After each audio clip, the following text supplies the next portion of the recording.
But सही बताऊं तो मेरी या हमारी जो जनरेशन है, हमारी लाइफ में ऐसे बहुत मोमेंट्स आते हैं जब हम अपना बर्थडे सेलिब्रेट करते हैं और शायद एक पॉइंट ऑफ टाइम के बाद हमें लगता है कि यार इट्स नॉर्मल, अब शायद करते हैं, ठीक है, इट्स ओके। बट मुझे पता है कि पापा ने अभी तक तो 75 साल में कभी अपना ऐसा बर्थडे सेलिब्रेट नहीं किया और आई एम श्योर पापा आपको कैसा भी नहीं किया और आई एम श्योर ये पापा के लिए एक स्पेशल मोमेंट होगा और सभी को बहुत बहुत थैंक यू जिन्होंने आकर ये स्पेशल मोमेंट क्रिएट करने में। ये तो सच है कि भगवान है मगर फिर भी अनजान है, धरती के रूप माँ बाप का उस विधाता की पहचान है। आपको पापा 75th बर्थडे की बहुत बहुत बधाई। आप इसी तरीके से स्वस्थ रहें, खुश रहें और हमारे साथ रहें। वैसे तो पापा के लिए मेरे पास इतने सारे मोमेंट्स हैं बताने के लिए कि शायद पूरी शाम गुजर जाए, लेकिन कुछ ऐसे मोमेंट्स हैं जो मैं आप सबके साथ आज शेयर करना चाहूँगा। अमूमन मेरी जनरेशन के जो लोग हैं उन्हें अपने फादर से थोड़ा डर लगता था कि फादर अलग पीट सकते हैं, मम्मा थोड़ा सा केयरिंग है। शायद मैं भी उन्हीं में से एक था, मुझे भी पापा से बचपन में डर लगता था। लेकिन जब मैं 7th-8th क्लास में आया तो कुछ वाक्य मेरी लाइफ में हुए और मुझे ये रियलाइज हुआ कि पापा से ज्यादा मेरे दोस्त हैं। एक किस्सा मैं आपको बताऊं कि जब मैं 8th क्लास में था तो मेरे से एक एक्सीडेंट हो गया एक स्कूटी का, जो कि मेरी नहीं थी, किसी और की थी। और उस स्कूटी का एक्सीडेंट इतना जबरदस्त हुआ कि उसमें कम से कम 15-20 हज़ार रुपए का उस टाइम पे खर्चा आना था और मुझे बहुत चोट लगी। और मैं ये सोच रहा हूँ कि यार चोट का तो मैं ध्यान नहीं दे रहा हूँ, मुझे लग रहा है बहुत डांट पड़ने वाली है घर जाके, क्योंकि इतना बड़ा मेजर एक्सीडेंट मैं करके घर पे जा रहा हूँ। मैं घर गया, मैंने उस बाइक को कहीं पे छुपा दिया। पापा शाम को ऑफिस से आए और मम्मी अपने यूजुअल तरीके में पापा के पास गई और कहने लगी, देखो जी अंकित को डांटना तो मत ना, अंकित को डांटना तो मत ना, ये कुछ बात कहेगा। मतलब इतनी हिम्मत तो पापा मम्मी में भी नहीं थी कि वो कह दे।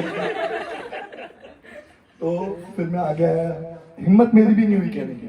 मैंने पापा का हाथ पकड़ा और मैं सीधा स्कूटी के पास ले गया। स्कूटी के ऊपर कपड़ा पहले से ढका हुआ है ना, एकदम से झटका ना लगे, मतलब ऐसा। तो पापा कह रहे ये क्या चीज है, क्योंकि वो फ्लैट हो चुकी थी, पता ही नहीं लग रहा स्कूटी का। पापा कह रहे ये क्या चीज है, मम्मी ने चद्दर हटाई, फ्लैट स्कूटी निकली। पापा कह रहे भैया ये किसकी है? तो पापा मेरे से गलती हो गई और मेरी गलती नहीं थी, किसी और की गलती थी। मेरा एक्सीडेंट हो गया और उस दिन जो पापा का रिएक्शन था वो मेरे लिए शायद मैं आज तक अगर बता रहा हूँ तो वो मैं भूल नहीं सकता। पापा ने स्कूटी को देखा, पापा ने तेरे को क्या चोट है? मैंने अपनी चोट दिखाई। मैंने कहा पापा बहुत ज्यादा वो हो गया और ऐसे हो गया। पापा कहने लगे यार क्या चीज है ये, इसके लिए डर रहा है तू है, इसके लिए तू इतना मतलब घबरा। कह रहा हटा, पापा की 1-2 गालियां मैं दे नहीं सकता। तो पापा ने अपने अंदाज में वो 1-2 गाली दी, कह रहे हटा यार, देखी जाएगी यार। अल्लाह इसके लिए मेरे लड़के को चोट लग गई। फिर मुझे लेके गए डॉक्टर के, पट्टी वट्टी करवाई बढ़िया एकदम। मैंने कहा यार चलो, उस दिन लगा कि यार लड़का बुरा नहीं है। तो कॉन्फिडेंस एक तरीके से बिल्ड हो गया था। फिर उसके बाद एक वाक्य मुझे याद है कि जब मैं सीए कर रहा था तो मैं अक्सर, बहुत सारे लोग जानते हैं कि सीए मेरे बस की बात थी, मतलब घुस गया किसी तरीके से और मैं बहुत फेल हुआ सीए में।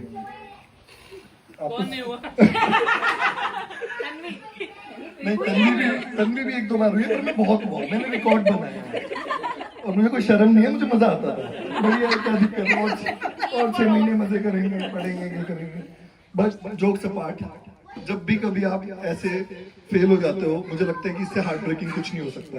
हर कोई इतनी मेहनत करता है, मैंने भी बहुत मेहनत करी, दिन रात एक करके पढ़ाई करता था, सोचता था कि यार इस बार हो जाऊंगा, है ना, लेकिन नहीं हुआ पास। वो 3 नंबर से रह जाते थे। वो हाँ, मुझे लगता है वो 3 नंबर स्टैंडर्ड है सबके, तो 3 नंबर से सब फेल हो रहे हैं। मैं भी उन्हीं में से एक था। लेकिन जब जब मैं फेल हुआ, उस दिन एक इंसान बड़ा खुश होता था घर में, वो थे पापा। और वो इसलिए नहीं क्योंकि मैं फेल हो गया, वो इसलिए ताकि वो मुझे चीयर कर सके। जब भी मैं फेल होके परेशान होता था, पापा कहते थे अरे यार क्या हो गया यार, फेल हो गए तो कोई नहीं, तो चिंता मत कर, अगली बार हो जाएगा, मिलके करेंगे, साथ में करेंगे। और हर उस दिन पापा शाम को जो मेरी फेवरेट खाने की चीज होती थी वो बाजार से लाके मुझे खिलाते थे। तो मुझे कभी ऐसा लगा ही नहीं कि मेरे ऊपर बहुत प्रेशर है किसी भी चीज का। मैंने लाइफ इतने अच्छे से एंजॉय करी है अपनी बड़े होने तक, मतलब पापा से कभी कोई डर नहीं रहा, एक अपनापन रहा, बहुत अच्छे से हम आगे निकले। उसके बाद एक बड़ा मोमेंट मेरी लाइफ में आया जब शादी का समय था। नहीं, शादी का तो नहीं, जब मेरे को बताने का समय था घर पे कि भाई मेरे को कोई लड़की पसंद है। तो मेरी मम्मी की दो ही ख्वाहिशें थी शुरू से।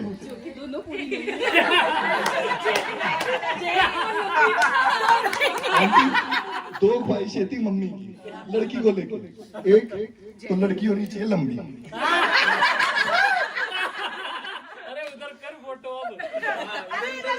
और दूसरी लड़की होनी चाहिए लंबी। लंबी और जैन हो, सॉरी दूसरी हो जैन। तो ये दो प्री कंडीशन थी मेरे लिए जो मैं बचपन से बड़ा हुआ सुनता हूँ। और अब मैं ये सोच रहा हूँ कि यार कैसे, ये बात तो बहुत बड़ी हो गई, मतलब मम्मी का सपना बचपन से जो मम्मी ने देखा, ये लंबी सी बहू मतलब घर में घूमे चहकती हुई और महकती हुई, वो होगा नहीं पूरा। मैंने कहा यार चलो देखी जाएगी, अब जो है बात तो करके देखें। तो मम्मी पापा बैठे थे एक दिन, फिर मैंने अपना पूरा साहस जुटाया। फिर मैंने मम्मी को कहा कि एक लड़की है। मम्मी तन्वी को जानती थी पहले से, तो मुझे ये था कि 99.9% मेरे ऊपर आएगी चीज, और शायद कुछ चीजें ना बने, है ना, जो अमूमन होता है। मैंने मम्मी को कहा, पापा को कहा, और लिटरली आई वाज सरप्राइज्ड कि मम्मी ने जो वो दो सपने देखे थे ना, मम्मी ने तो जिक्र तो बहुत दूर की बात है, मैं क्योंकि मैं इमोशनल था, मम्मी और पापा ने मुझे हक करा और ये कहा कि तू चिंता मत कर, हम देखते क्या कर सकते हैं और पूरी कोशिश करेंगे, तेरे को पसंद है ना, हो जाए।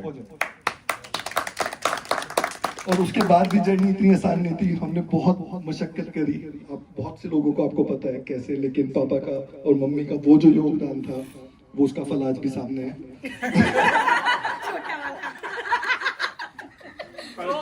दो फल सामने है।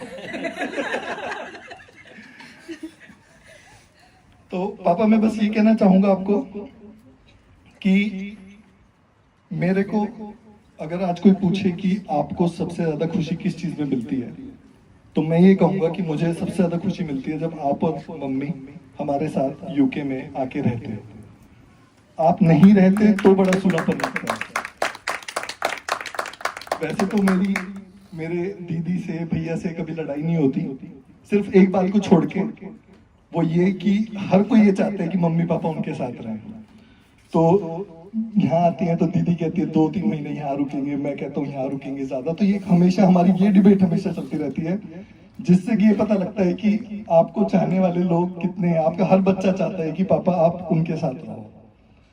और मैं बहुत खुश हूँ कि मेरे को ऐसा मौका मिला।